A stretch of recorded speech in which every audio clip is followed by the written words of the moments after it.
So look, I wasn't originally going to make this video because two little things called time zones and schoolwork have placed this trailer at a bit of an inconvenient time for me, but enough of you have asked for my thoughts on it, and I actually have quite a few, so let's talk about it. You're the Spider-Man. No, I'm not. I'm not. This is just a costume. This is... You're on the ceiling!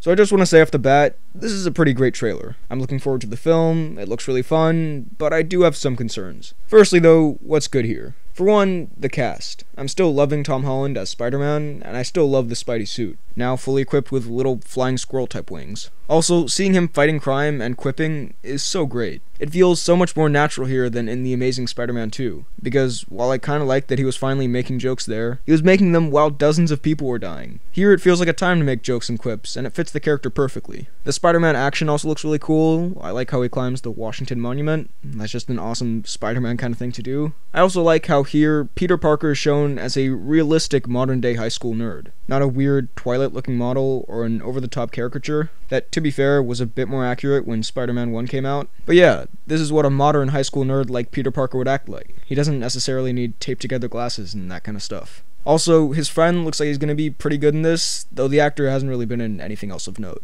I caught a quick glimpse of Donald Glover in this trailer, kinda forgot he was in this to be honest, so it's cool to see him. Happy Hogan's also going to be in this, and of course Tony Stark is here to help and or mentor Peter Parker, which we'll get to later. The back and forth between them is still great. And finally, there's Michael Keaton as the Vulture. As many of you know, Michael Keaton is one of my favorite actors, and seeing him now in a huge blockbuster after his more serious film comeback is pretty cool. Although it is kinda weird to see him back in a superhero movie after all the themes and messages about that in Birdman. The Vulture suit itself looks pretty cool, although it looks very CGI to me. But then again, so did the Spidey suit when we first saw it, so we'll see. This is also, I believe, the first time we're seeing a younger person's perspective in the MCU, which is really interesting to me. This guy's just a teenager, but he feels like he's capable and that his potential's being squandered, and I really like that kind of thing in the MCU, because, yeah, that's how someone his age with his powers would feel in this world. Now, just a few little things that I liked here. I like how it ties into Civil War, firstly with that trailer for the trailer, which showed what I'm assuming is a flashback to Spider-Man getting ready for that airport battle, and there's him watching the video of him taking down Giant Man. One, I'm wondering who at the airport battle took that video, and two, again, that's great, because going back to that relatable thing, this is exactly what I would do if I did something that awesome. There's another classic Spider-Man has to hold a big thing together moment, great. I also want to mention that there was an international trailer as well, which was similar, but did show quite a bit more footage, so check that out if you want to. The shot of Spider-Man swinging away with Iron Man at the end is so cool.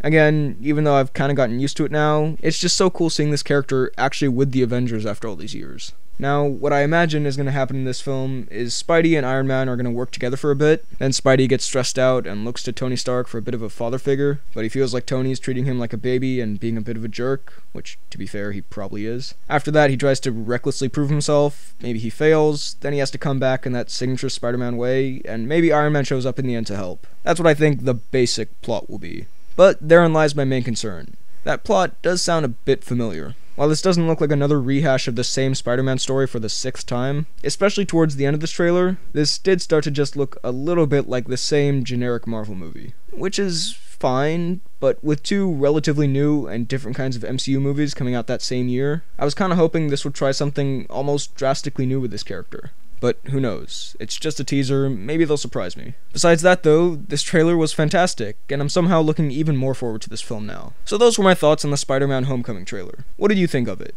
Let me know all of your thoughts down below in the comments. While you're at it, be sure to like this video, check out my Instagram and Twitter at BHL_Hudson, and subscribe for more videos like the one you just watched. Thanks for watching, and I'll see you next time.